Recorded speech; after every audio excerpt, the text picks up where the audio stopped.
पूरी दुनिया में अमूमन 1.9 बिलियन मुस्लिम आबादी है और उनमें से करीब 35 से 50% मुस्लिम भयंकर गरीबी की मार झेलने के लिए मजबूर हैं।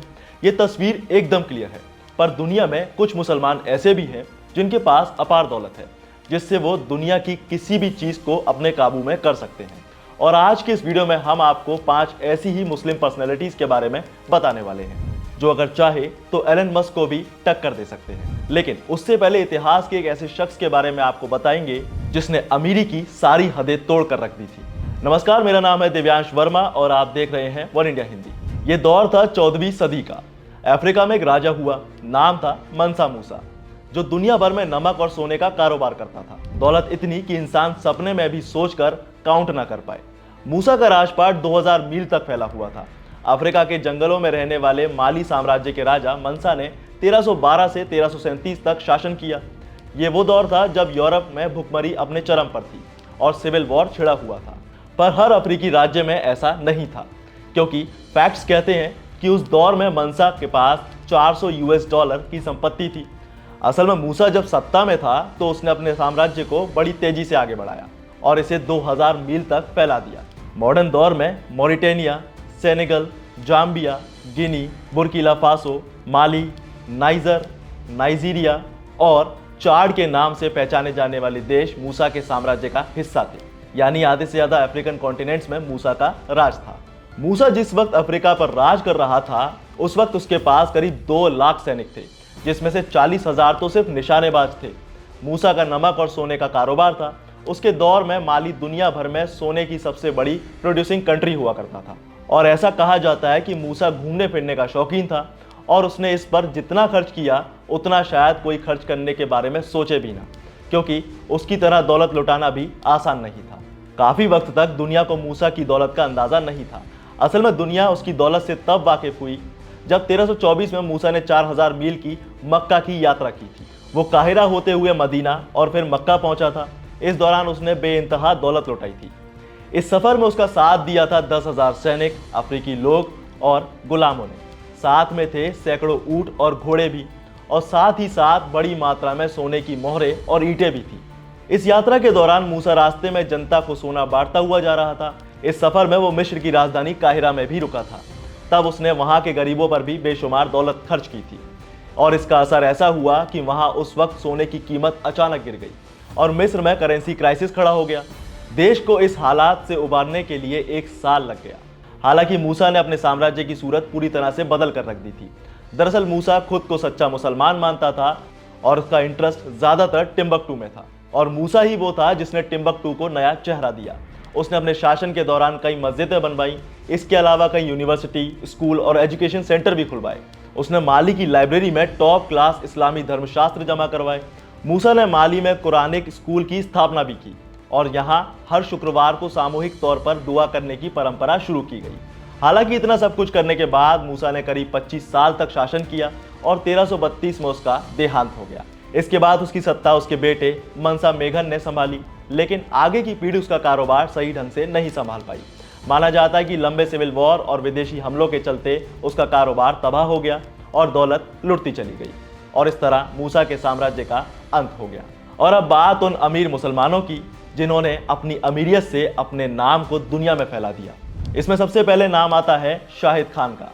पाकिस्तान के लाहौर में जन्मे शाहिद खान आज अमेरिका के सबसे अमीर मुसलमानों में से एक हैं, जिनका सालाना टर्नओवर 1330 करोड़ US है। शाहिद की अमीरी का अंदाजा आप इस बात से लगा सकते हैं कि वो मुकेश अंबानी और गौतम अडानी के बाद एशिया के सबसे अमीर आदमी हैं। उनका नाम अमेरिका के टॉप 10 बिजनेसमैन में लिया जाता है और बड़ी बात यह है कि उनकी दौलत हर दिन करोड़ों में बढ़ती ही जा रही है। लेकिन इसमें एक और बात है, सोने और चांदी के चम्मच में खाना खाने वाले शाहिद के दिन पहले ऐसे नहीं थे। गरीबी उनके चरम पर थी। एक वक्त के खाने के लिए भी वो मजदूरी और छोटा मोटा काम कर रहे थे। पढ़ाई लिखाई लाहौर के एक प्राइवेट स्कूल में की। उसके बाद वो आगे की पढ़ाई के लिए स्टडी वीज़ा पर अमेरिका आ गए और अमेरिका आकर भी उनकी मुश्किलें कम नहीं हुई, क्योंकि तब शाहिद के पास ज़्यादा पैसे नहीं थे। इसीलिए कई बार वो अमेरिका से पाकिस्तान जाने के बारे में भी सोचते थे। उन्होंने किसी तरह अमेरिका में रहकर अपनी पढ़ाई पूरी की। हालांकि पढ़ाई के दौरान शाहिद अपना खर्च चलाने के लिए होटल में वेटर का काम कर रहे थे, जहां उन्हें सैलरी के तौर पर महीने के $30 मिलते थे। और यही वो वक्त था जब शाहिद का दिमाग दौड़ा और पूरे अमेरिका में ऐसी कोई कंपनी नहीं थी जो पिकअप गाड़ियों के बम्पर बनाती हो। इसके बाद शाहिद ने अमेरिकन बैंक से $50,000 का लोन लिया और इस बिजनेस को शुरू किया। शाहिद का ये बिजनेस चल पड़ा और धीरे धीरे उन्होंने अमेरिका में अपनी एक पहचान बना ली। इसके बाद टोयोटा जैसी बड़ी कंपनी ने भी शाहिद को अपनी पिकअप गाड़ियों के लिए बम्पर बनाने का कॉन्ट्रैक्ट दे दिया और इसी कॉन्ट्रैक्ट ने शाहिद को रातों रात अमेरिका के बड़े बिजनेसमैन में लिस्ट कर दिया। और आज शाहिद की कंपनी अमेरिका की सबसे बड़ी कंपनी है, जिसके पूरे अमेरिका में 40 से ज्यादा प्लांट चल रहे हैं। इसके बाद शाहिद ने 2011 में स्पोर्ट्स में भी अपना हाथ आजमाया और जैक्सनविले नाम की फुटबॉल टीम को 760 मिलियन में खरीदा भी और फैंस रेसलर कंपनी AEW के मालिक भी यही है। और अब बात आती है हामिदी उल्काया की। ये जनाब पॉपुलर दही ब्रांड चोबानी के मालिक हैं, जिससे इनका नाम अमेरिका के सबसे अमीर बिजनेसमैन में लिया जाता है। अब आप सोच रहे होंगे कि कोई दही बेचकर करोड़पति कैसे बन सकता है। असल में हमीदी की कंपनी दही और प्रोबायोटिक प्रोडक्ट्स बनाने के लिए काम करती है। अमेरिका की सबसे बड़ी कंपनीज में से ये भी एक कंपनी है। इस कंपनीज के प्रोडक्ट अमेरिका के साथ साथ यूरोप के कई देशों में बेचे जाते हैं। बात अगर इनके टोटल नेटवर्क की जाए तो इनकी टोटल नेटवर्क 250 करोड़ US है। हमीदी की कंपनी अकेले अमेरिका में 10,000 से ज्यादा लोगों को जॉब देती है। इसके अलावा ये कंपनी हर साल अमेरिकन मिलिट्री को $7.5 लाख का दही फ्री में देती है। साथ ही हमीदी की कंपनी अमेरिकन ओलंपिक टीम की भी स्पॉन्सर रह चुकी है। 1972 में टर्की के एर्जिंकन में जन्मे हमीदी ने अपनी ज्यादातर पढ़ाई टर्की में ही पूरी की। हमीदी कुर्दिश कम्युनिटी से आते हैं, इसीलिए उन्होंने टर्की में रहते हुए बहुत सी मुश्किलों का सामना किया था, जिसके बाद वो अच्छी जिंदगी की तलाश में टर्की छोड़कर न्यूयॉर्क आ गए, जहां उन्होंने पहले तो छोटा मोटा काम किया और पैसे कमाए और फिर बंद पड़ी एक दही फैक्ट्री को खरीदकर उसे दोबारा शुरू किया और अपनी कंपनी चोबानी की शुरुआत की। और आज उनकी मेहनत का ही ये नतीजा है कि आज एक बंद पड़ी फैक्ट्री फिर से शुरू हुई और कंपनी दुनिया के कई देशों में बिजनेस कर रही है और अपने कई प्लांट लगा चुकी है।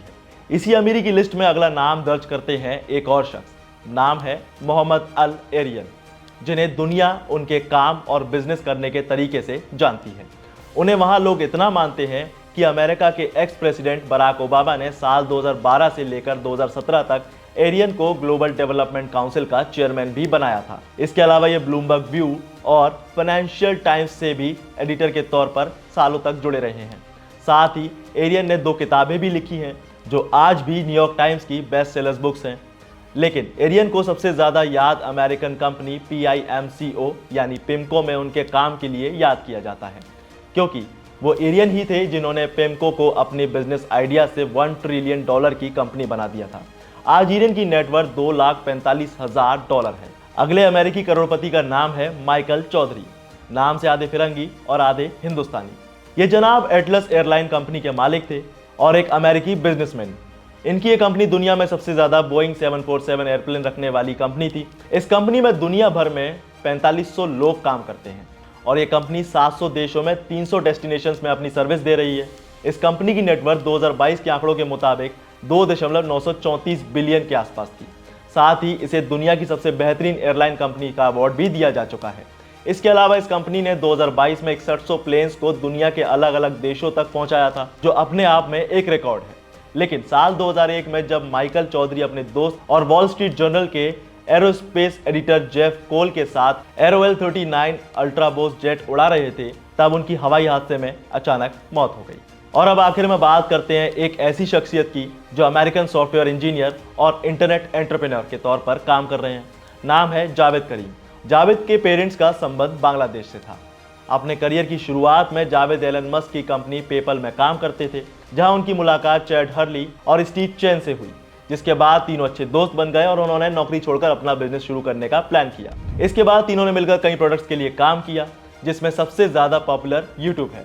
जी हाँ, वो जावेद ही थे जिन्होंने अपने दोस्त के साथ मिलकर 2005 में यूट्यूब की शुरुआत की। साथ ही जावेद ने ही सबसे पहले यूट्यूब पर अपना पहला वीडियो अपलोड किया था। आज जावेद 64 मिलियन के मालिक हैं। वैसे आपको ये भी बता दें कि जावेद रेडिट जैसी कंपनी के भी मालिक रह चुके हैं। तो ये थे दुनिया के वो अमीर मुसलमान जिन्होंने अपने काम से अपनी पहचान बनाई है। क्या आपको इनके बारे में पहले से पता था? हमें कमेंट में जरूर बताएं। साथ ही वीडियो को लाइक शेयर जरूर करें और ऐसी ही इंफॉर्मेशन के लिए सब्सक्राइब करें वन इंडिया हिंदी।